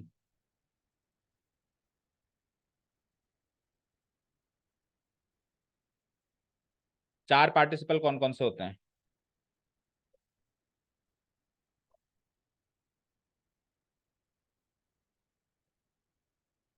दोनों की simple form, perfect form. Present participle की सिंपल फॉर्म क्या होती है? हाँ, तो फिर लोड के साथ वर्ब की फर्स्ट फॉर्म में आईएनजी नहीं लग रहा आपसे? वही तो पूछ रहा हूँ, चार पार्टिसिपल की लोड की फॉर्म बताओ, क्या बनेगी? अगली बताओ, कोई से भी बता दो। बताओ लोड की थर्ड फॉर्म। लोडेड। अच्छा जी, बाकी दो forms. Having load, having loading, loaded. Perfect form में तो थर्ड फॉर्म थी हमेशा ही, हैविंग लोडेड। और अगली form having been loaded. Participle में कभी भी फर्स्ट फॉर्म तो आएगी नहीं, या तो आईएनजी फॉर्म आएगी या थर्ड फॉर्म आएगी। फर्स्ट फॉर्म किस में आ रही है? उसमें भी आईएनजी आ रही है बेटा। वर्ब की फर्स्ट फॉर्म में आईएनजी आ रही है ना। सिंपली वर्ब की फर्स्ट फॉर्म तो कहीं नहीं आ रही ना। सिंपली वर्ब की फर्स्ट फॉर्म तो कहीं पर भी नहीं आएगी। या तो वर्ब की फर्स्ट फॉर्म में आईएनजी वाली फॉर्म आएगी, या फिर वर्ब की थर्ड फॉर्म आएगी। अच्छा, अब अगर आपने चार फॉर्म्स बता दिए हैं तो कृपया करके ये भी बता दो कि ये तो कौन सी फॉर्म थी? बताओ रुद्र, बताओ ये कौन सी फॉर्म थी? किसकी? सिंपल फॉर्म किसकी थी? दो पार्ट, प्रेजेंट पार्टिसिपल की, प्रेजेंट पार्टिसिपल की सिंपल फॉर्म। हाँ, लक्षित आप बताओ ये फॉर्म किसकी है और कौन सी फॉर्म है? लोडेड।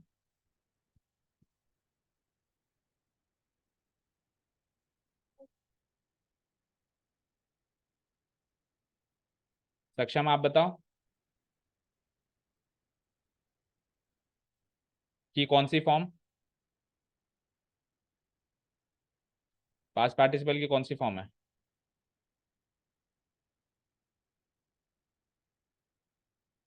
बेटा पार्टिसिपल्स की या तो सिंपल फॉर्म होती है या परफेक्ट फॉर्म होती है। सिंपल है पक्का? मौलिक बताओ, पास्ट पार्टिसिपल की कौन सी फॉर्म है? सिंपल फॉर्म है। पास्ट पार्टिसिपल की कौन सी फॉर्म है ये? मेरे को यार ताज्जुब हो रहा है, 10th क्लास के बच्चों को 4 फॉर्म्स याद नहीं हो पा रही, क्या पढ़ाऊं मैं उनको आगे। हाँ, ये कौन सी पार्टिसिपल की है और कौन सी फॉर्म है बताओ। प्रेजेंट पार्टिसिपल की simple simple form, present participle की परफेक्ट फॉर्म। और लास्ट में आ जाओ, ये कौन सी किसकी पार्टिसिपल, कौन सा पार्टिसिपल है और उसकी कौन सी फॉर्म है। पास्ट पार्टिसिपल की परफेक्ट।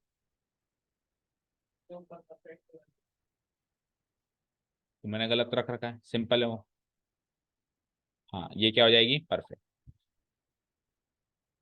तो आपने ऊपर दोनों सिंपल फॉर्म्स बताई है और नीचे दोनों परफेक्ट। तो परफेक्ट फॉर्म्स में तो रट लो ना, हैविंग से स्टार्ट होती है हमेशा परफेक्ट फॉर्म। इतनी सी बात याद नहीं हो रही कि परफेक्ट फॉर्म हमेशा किससे स्टार्ट होगी, हैविंग से, और सिंपल फॉर्म हैविंग से स्टार्ट नहीं होगी। अब आपको डिसाइड करना है यहाँ पे, तो पहले आप क्या डिसाइड करोगे, सिंपल फॉर्म परफेक्ट फॉर्म, या ये डिसाइड करोगे प्रेजेंट पार्टिसिपल या पास्ट पार्टिसिपल। तो लोड होने का, अच्छा, कोमा के बाद वाला नाउन या प्रोनाउन कौन है, शिप।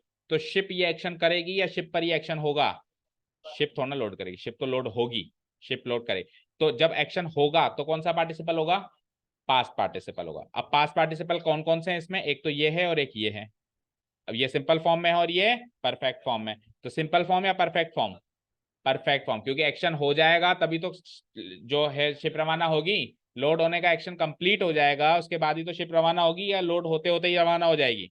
तो क्या आएगा चारों पार्टिसिपल में से, हैविंग बीन लोडेड। क्लियर है क्या, हैविंग बीन लोडेड, क्लियर है क्या,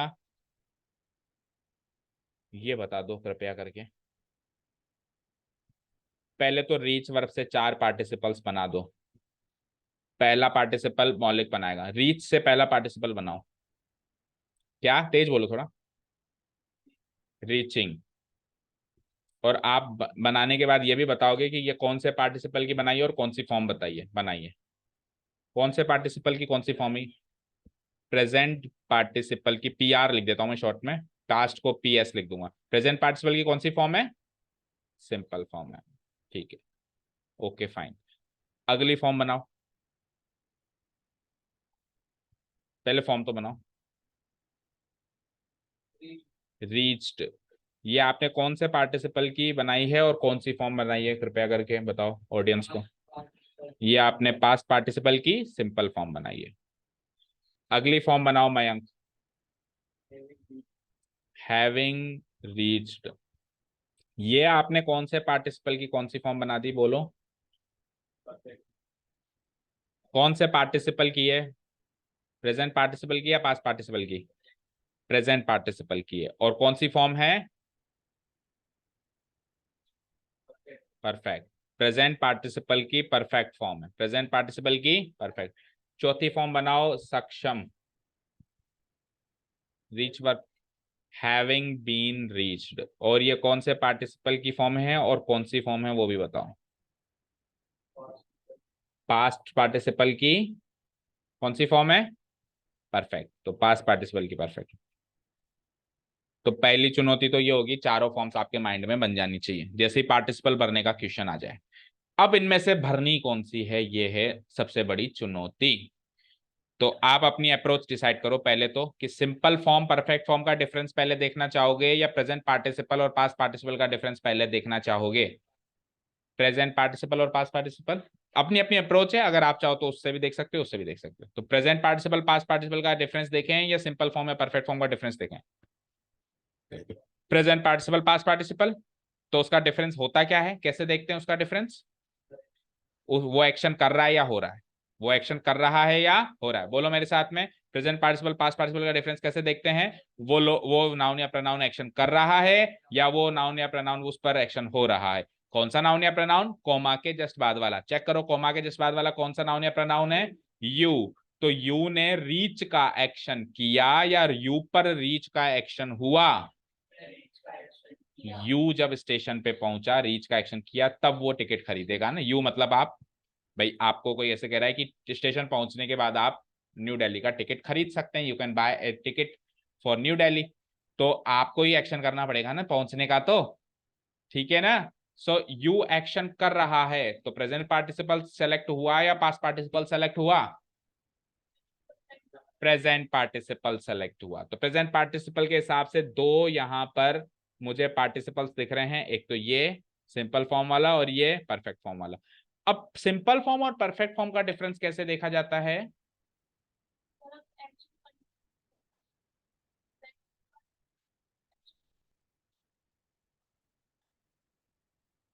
सिंपल सा लॉजिक ये है कि उस अगले एक्शन को शुरू करने के लिए उसका कंप्लीट होना जरूरी है या नहीं जरूरी है। अगर वो कंप्लीट बिना हुए भी वो कंप्लीट चल सकता है तो सिंपल फॉर्म, और उसका परफेक्टली खत्म होना, परफेक्ट का मतलब समझो ना, परफेक्टली खत्म होना, उस एक्शन का परफेक्टली खत्म होना अनिवार्य हो ताकि अगला एक्शन शुरू हो, तब परफेक्ट फॉर्म। तो एक्शन परफेक्टली खत्म होगा, आप स्टेशन रीच कर लोगे उसके बाद ही तो टिकट खरीदोगे। तो पहले एक्शन रीच का खत्म होगा, समझ गए? तो क्या हो जाएगा? परफेक्ट फॉर्म आ जाएगी, हैविंग रीच्ड। क्लियर? क्लियर है क्या? अब तो समझ में आ गया होगा। ठीक है, अब लास्ट टॉपिक है पार्टिसिपल्स का। लास्ट टॉपिक है बोला ना? ठीक है, इसमें हमको पार्टिसिपल्स भरने हैं। आपको मैं 5 मिनट का समय देता हूं, अपनी अपनी शीट्स निकाल लो और पेन निकालो, rough sheet, rough sheet and pen.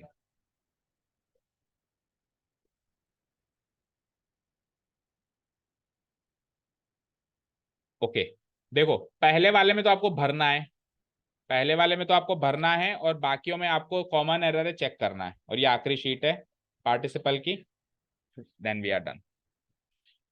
तो पहले वाले में तो भरो, चलो गो वर्ब से आपको पार्टिसिपल बनाना है।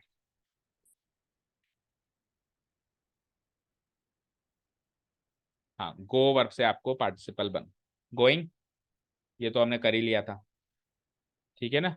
On his way to work Ram met with a man who was blind in the right eye. जब वो अपने ऑफिस जा रहा था या जाते हुए वो एक आदमी से मिला जो कि दाहिनी आंख से अंधा था, ठीक है, राइट आईज में उसको ब्लाइंडनेस थी, ठीक है। तो राम एक्शन कर रहा था, गो करने वाला, बोलो।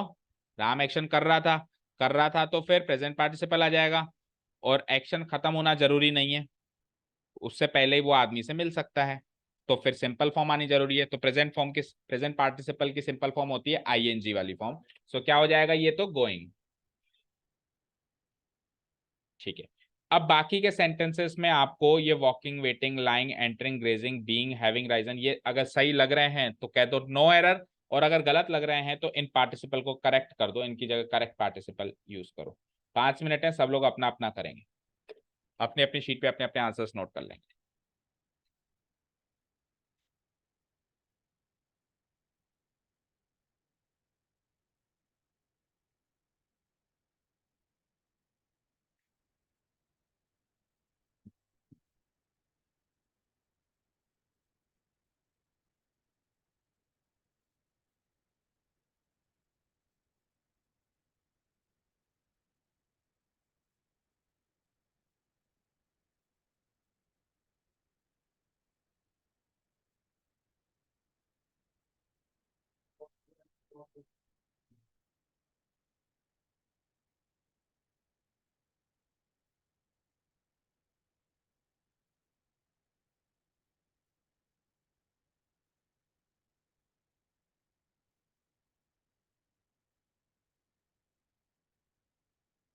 क्या कह रहे हो? अच्छा, फॉर्म पूछ रहे हो, वॉक की, walk, walked, walked, ED ED.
हो गया बच्चों?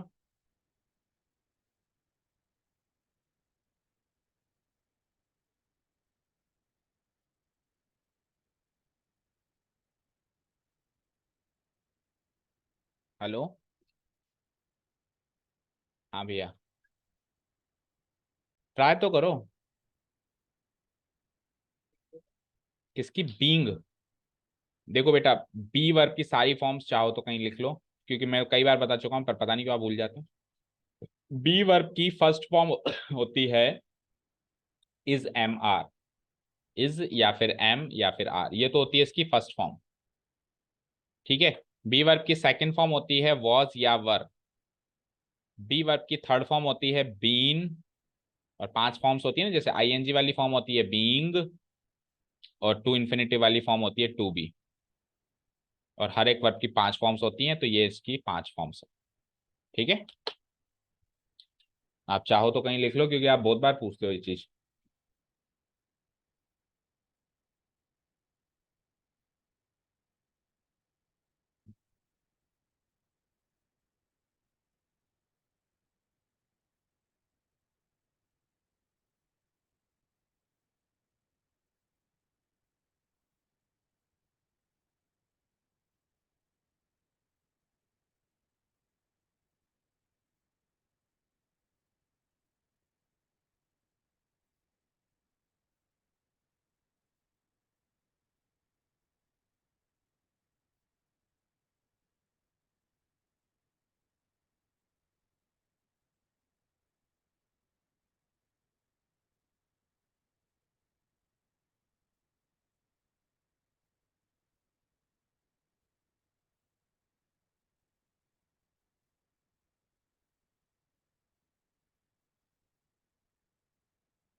हुआ कुछ?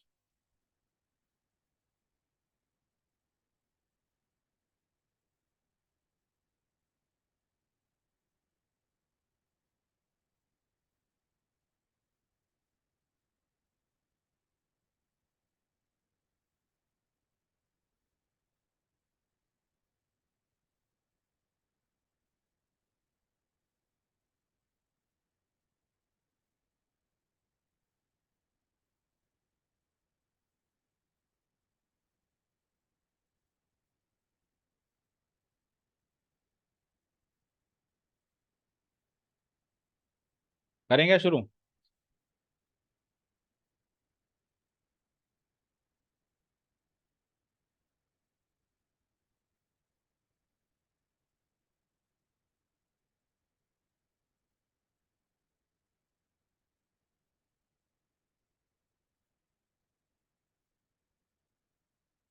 ओके, चलो कंटिन्यू करें।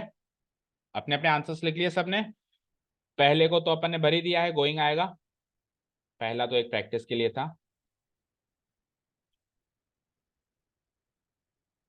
चलो जी। वॉकिंग इन द गार्डन, सबसे पहले सेंटेंस का meaning. Walking in the garden a snake bit him, मतलब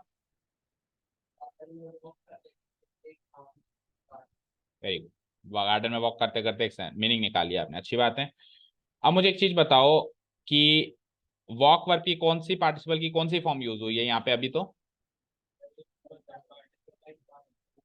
simple form, simple form, simple form use हुई है। तो प्रेजेंट पार्टिसिपल आना चाहिए क्या? नहीं, सबसे पहले तो आप ये डिसाइड करो कि सिंपल फॉर्म आनी चाहिए कि परफेक्ट फॉर्म आनी चाहिए। चलो एक बार सबको देख लेते हैं सिंपल फॉर्म और परफेक्ट फॉर्म से, है ना। तो वॉक करते करते वो एक्शन हुआ या वॉक होने के बाद वो एक्शन हुआ? करते करते, तो सिंपल फॉर्म करेक्ट है फिर तो ये। ठीक है। बस का वेट करते करते एक ईंट उसके सिर पर गिरी, या वेट करने के बाद फिर गिरी? करते करते, तो फिर आईएनजी फॉर्म करेक्ट है, that mean simple form correct है। लाइंग, लाई का मतलब होता है लेटना। तो बेड पर लेटे लेटे टीयर्स रोल्ड डाउन हर चीज, उसके गाल से आंसू टपक रहे थे। तो गाल से, चीक्स मतलब गाल होते हैं ना, वहां से आंसू टपक रहे थे, रोल डाउन हो रहे थे, यहाँ से वहां से टपक रहे थे। तो ये काम बेड पे लेटे लेटे हो रहा था। तो मतलब ऐसे से देखा करो पॉसिबल है क्या, हम बिल्कुल पॉसिबल है, लेटे लेटे हो सकता है, और पॉसिबल ही ना हो, वो एक्शन खत्म होने के बाद अगला एक्शन शुरू हो, ऐसी पॉसिबिलिटी हो, तब फिर परफेक्ट फॉर्म। सो एक्शन कम पॉसिबल है ये। एंटरिंग द विलेज, विलेज में घुसते घुसते a temple came into our view, हमारी नजर में एक टेम्पल आया। तो घुसने के बाद आएगा या घुसते घुसते ही आ सकता है? पॉसिबल है, पॉसिबल है। ग्रेजिंग, ग्रेज करने का मतलब चरना, फील्ड यानी खेत, खेत में या किसी खुली जगह पे चरते चरते, वी सॉ ए काउ, तो चरते चरते देखेंगे या चरने के बाद देखेंगे, मतलब पॉसिबल है क्या? हाँ, मतलब काऊ के चरने वाले एक्शन के चलते चलते हम वो एक्शन कर सकते हैं, अगला देखने वाला, या फिर होने के बाद देख सकते हैं, तो आईएनजी फॉर्म आ सकती है। Being a rainy day, rainy day होते हुए John decided on going for a picnic, John ने डिसाइड किया कि हम वो लोग एक पिकनिक पर जाएंगे।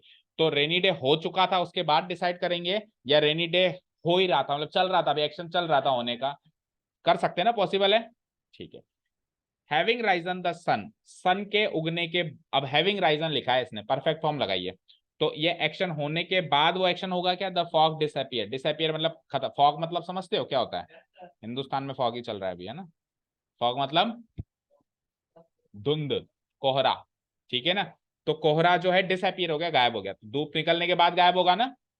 तो ये एक्शन होगा, उसके बाद वो एक्शन होगा, तो परफेक्ट फॉर्म यूज करिए। तो सिंपल और परफेक्ट फॉर्म की डेफ, गायब, कभी भी कोहरा होगा ना तो देखना धूप निकलेगी उसके बाद वो कोहरा गायब हो जाता है। ठीक है, धूप ही है जो, जैसे मौसम खुलता है, कैसे खुलता है? जब सूरज दिखाई देता है। ठीक है, क्लियर है। तो सिंपल और परफेक्ट फॉर्म के डिफरेंसेस के हिसाब से तो ये सारे पार्टिसिपल्स करेक्ट हैं, करेक्ट हैं, सिंपल और परफेक्ट फॉर्म के डिफरेंसेस के हिसाब से। तो अब बात करते हैं प्रेजेंट पार्टिसिपल और पास्ट पार्टिसिपल के डिफरेंसेस के हिसाब से ये करेक्ट है या नहीं है। तो आप आगे होके बताओ कि इनमें से किसी में आपको गलती दिखाई दे रही है क्या? बोलो मौलिक, बोलो मौलिक, बोलो इनमें से किसमें क्या करेक्ट है? सिंपल और परफेक्ट फॉर्म के हिसाब से तो करेक्ट है, अब प्रेजेंट पार्टिसिपल और पास्ट पार्टिसिपल के हिसाब से कोई इनकरेक्ट लग रहा है क्या? उसमें क्या सोचना होता है, प्रेजेंट पार्टिसिपल और पास्ट पार्टिसिपल में क्या सोचना होता है कि इस ये वाला जो नाउन या प्रोनाउन है, इस पर ये एक्शन कर रहा है या इस पर एक्शन हो रहा है, ये सारी चीजें देखनी होती है। तो वो देखी आपने, देखी तो कुछ इनकरेक्ट लगा? वॉकिंग, वॉकिंग वाला एक्शन स्नेक कर रहा है क्या? तो फिर प्रेजेंट पार्टिसिपल तो गलत है, तो फिर क्या आना चाहिए? Past participle. तो पास्ट पार्टिसिपल कब आता है? कब आता है? जब उस पर एक्शन हो। तो स्नेक पर वॉक वाला एक्शन हो भी कहां रहा है? बोलो।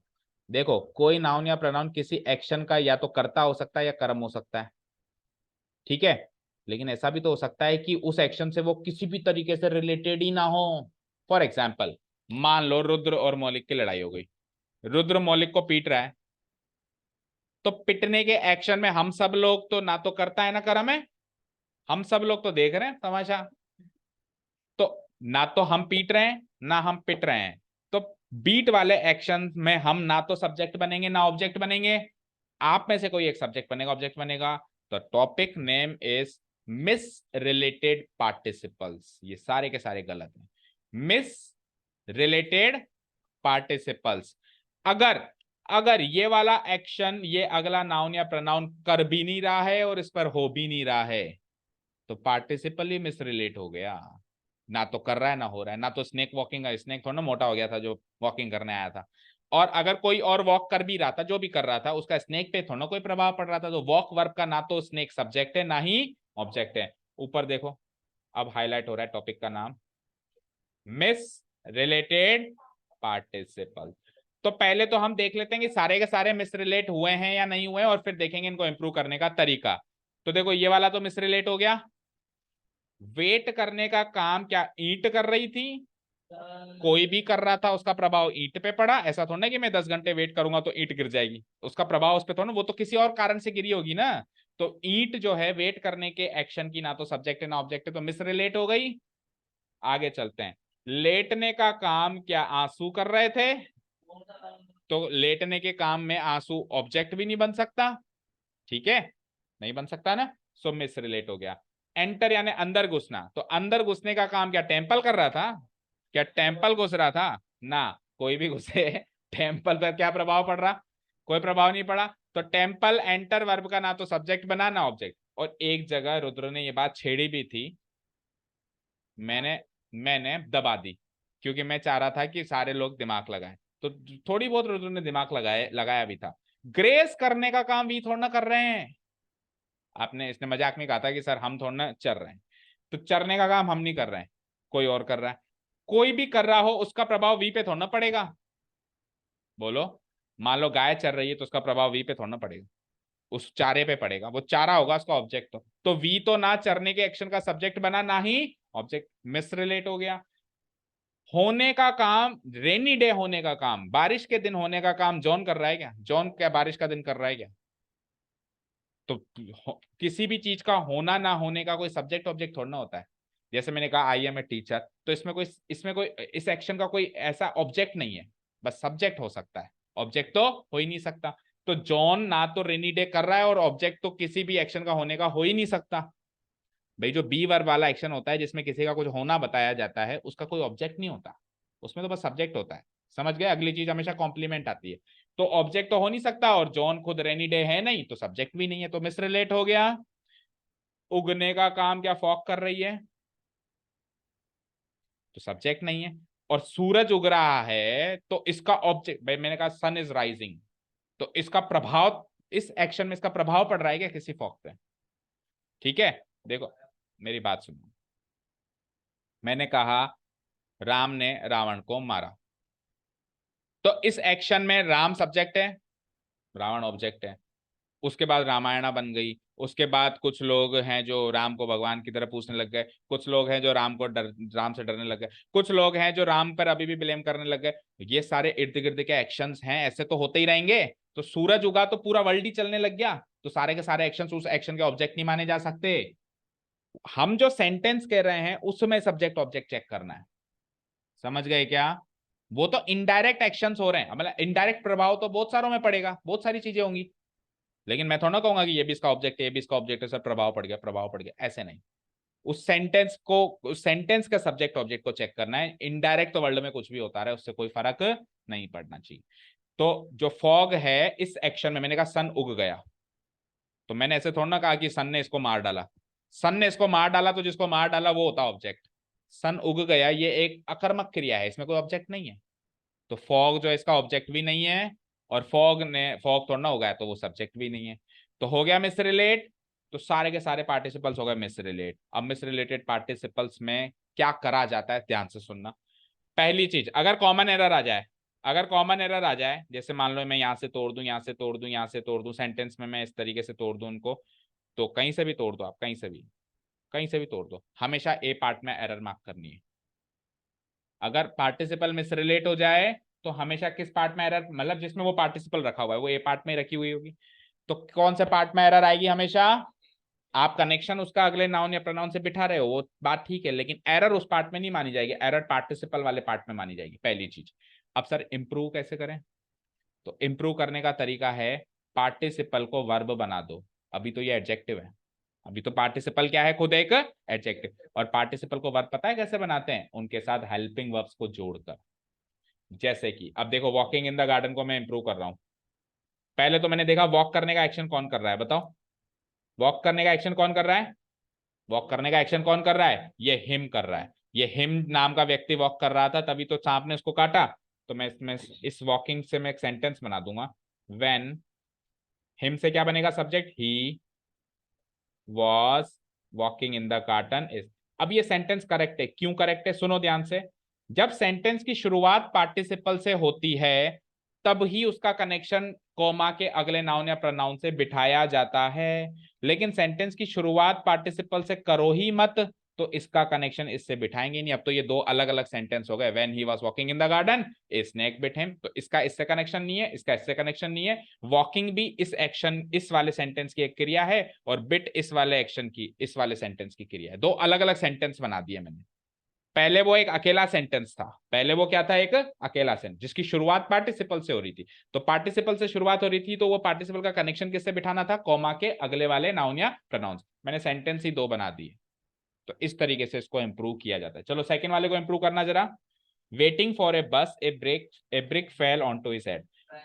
वैन, अब हिज हेड के हिसाब से ही लगा सकते हो, अगर हर होता तो शी लगा देता। तो when he was same to same क्या लगा दूंगा इसमें, when he was waiting for a bus. ठीक है। Lying in bed tears roll down her cheeks, तो हर से शी बना दूंगा। तो when she was lying in bed. Entering the village, village में एंटर होते हुए एक टेंपल हमारी नजर में आया, तो अवर से क्या बनेगा, वी। व्हेन वी वर, हर चीज अपन इस चीज को एक्शन को पास्ट में लेके जाएंगे कि ऐसा हो रहा था तब ऐसा हुआ।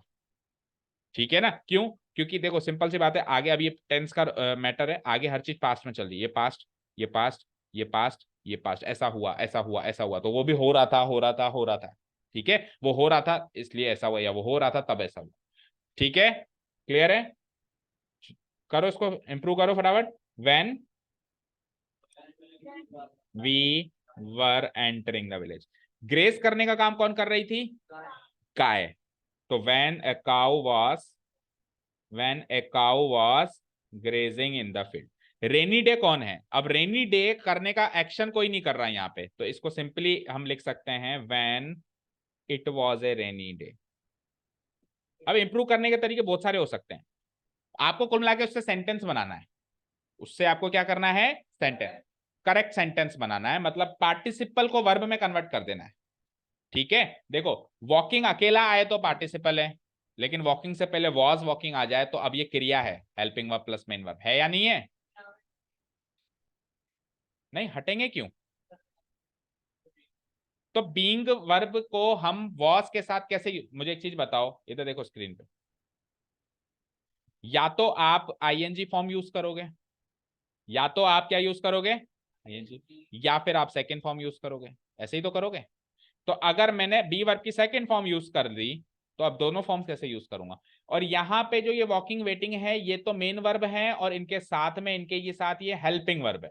लेकिन बी वर्ब के साथ में कोई हेल्पिंग वर्ब नहीं लगती, इनके साथ तो हेल्पिंग वर्ब लग जाती है, जैसे was walking, is walking, am walking, are walking, were walking, have been walking, बहुत सारी हेल्पिंग वर्ब लग सकती हैं 12 टेंस के हिसाब से। लेकिन बी वर्ब केवल अपनी खुद की फॉर्म लेती है, या तो फर्स्ट फॉर्म लेती है इज एम आर, या सेकंड फॉर्म लेती है वाज वर, या थर्ड फॉर्म लेती है बीन, या आईएनजी फॉर्म लेती है बीइंग, और या फिर टू इन्फिनिटिव फॉर्म लेती है टू बी। इनके साथ में और कोई हेल्पिंग वर्ब नहीं आती। ठीक है, तो आईएनजी फॉर्म वहां पे सेट ही नहीं हो रही, तो मैंने वर्ब की सेकंड फॉर्म लगा दी, when it was a rainy day. Done. When it being a rainy day नहीं लिख सकते, it being a rainy day लिख सकते हैं। अगर अपन ने वैन से कनेक्शन कर दिया ना, तो हम एक वैन तब लगाते हैं जब हम एक घटनाक्रम बताते हैं, जब ऐसा हो रहा था, तो उसको एक स्टोरी फॉर्म में बनाना पड़ेगा। तो when it was a rainy day, अब वैन हटा दो, आप सिंपली लिख सकते हो it being a rainy day, वो एक बारिश का दिन था, और आगे जो भी एक्शन हुआ। ठीक है ना, एक तो मैं घटनाक्रम बनाऊं, जब एक बारिश का दिन था, तो ये तो है घटनाक्रम, तो उसको कैसे कहेंगे हम, when it was a rainy day. और मैं घटनाक्रम नहीं बताना चाहता, मैं शॉर्ट में बता रहा हूं, वो एक बारिश का दिन था, वो एक बारिश का दिन होते हुए ऐसा एक्शन हो गया। तो इसमें हम कैसे लिखेंगे, it being a rainy day.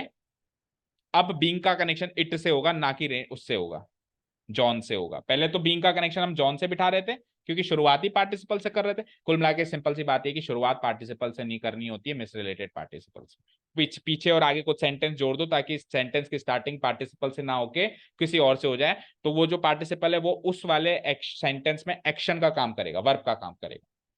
समझ गए। ठीक है, लास्ट वाला, हैविंग राइजन द सन, तो मैं कैसे कह सकता हूं, व्हेन। अब देखो इसमें परफेक्ट फॉर्म है ना, बाकी सब में सिंपल फॉर्म थी, तो परफेक्ट फॉर्म में कैसे इंप्रूव करेंगे, when the sun had risen. अब ये आप टेंस अभी पढ़े नहीं हो, तो आपको समझ में कम आएगा, बाकी इस तरीके से हम इसको इंप्रूव करेंगे। When the sun had risen, ये द सन यहां से हटा देंगे, when the sun had risen, जब सन उग चुका था, द फॉग डिसअपियर। ठीक है, तो ये लास्ट के दो सेंटेंस अगर नहीं भी समझ में आया, तो टेंस के बाद समझ में आ जाएंगे, और बाकी के तो समझ में आपको इजीली आएगी। क्योंकि आपको टेंस की फॉर्म्स यूज करना नहीं आती अभी, इसलिए आपको कंफ्यूजन हो रहा है। डन। सो पार्टिसिपल एक बहुत ही कॉम्प्लिकेटेड और इन डेप्थ नॉलेज का टॉपिक है, जो आज नहीं तो कल आपके सामने आएगा ही आएगा जब आप एंट्रेंस एग्जाम्स देंगे। ठीक है, एंट्रेंस एग्जाम्स में इंग्लिश ग्रामर आती है भाई, तो उसमें ये पार्टिसिपल्स आएंगे ही आएंगे। ठीक है, हमने एक्स्ट्रा पढ़ा है क्लास 10th बोर्ड के हिसाब से, तो क्योंकि हमने स्टार्ट कर दिया था, तो अब हमारे सामने सिलेबस है, तो हम अब पहले वो टॉपिक कवर करेंगे जो exactly to the point syllabus के हैं। तो उसमें अगला टॉपिक आएगा टेंस। टेंस के बाद क्या होगा? छिपकली। कोई बात नहीं, छिपकली से डरना नहीं चाहिए, वो हमसे डरती है, पता है ना।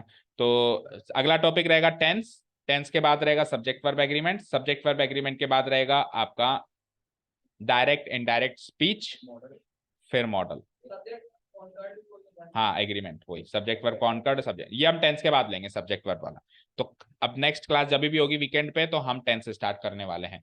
उसके लिए आपको कुछ होमवर्क करना है। नहीं, शीट खोलो पीछे वाली। क्या?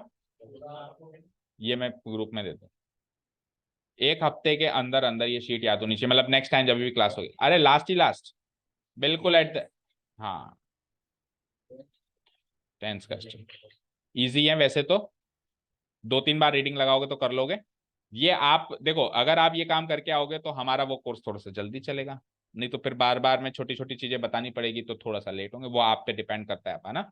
तो दो फॉर्म्स हैं, एक तो है डेक्लेरेटिव सेंटेंस और एक है इंटेरोगेटिव सेंटेंस। पीछे देखो, आगे पीछे दो शीट हैं, एक तो है डेक्लेरेटिव सेंटेंस, एक है इंटेरोगेटिव सेंटेंस। तो डेक्लेरेटिव और तो एक याद कर लो कोई सी भी, इंटेरोगेटिव ज्यादा मुश्किल अलग नहीं है। बस इंटेरोगेटिव में क्या होता है, पहली वर्ब बाहर आ जाती है, पहली वर्ब क्या होती है, बाहर आ जाती है, और डिक्लेरेटिव में सारी वर्ब्स अंदर रहती है। बस इतना सा डिफरेंस होता है। तो इसका आप रीडिंग एक बार 2-3-4 बार, जैसे मैंने कहा राम इज गोइंग, तो इस पहली वर्ब है, गोइंग दूसरी वर्ब है, तो इस बार आ जाएगा इज राम गोइंग। इंटेरोगेटिव में क्या हो जाएगा, पहली वर्ब बाहर आ जाएगी, सब्जेक्ट से पहले आ जाएगी, इज राम गोइंग। आप स्ट्रक्चर रीड आउट करो, आपको समझ में आ जाएगा। ठीक है, क्लियर है? ठीक है, चलो, thank you so much for listening to us. We will meet up in the next class and we will start the next topic, which is tense. Thank you so much for listening to us. Have a nice day. Keep learning and bye.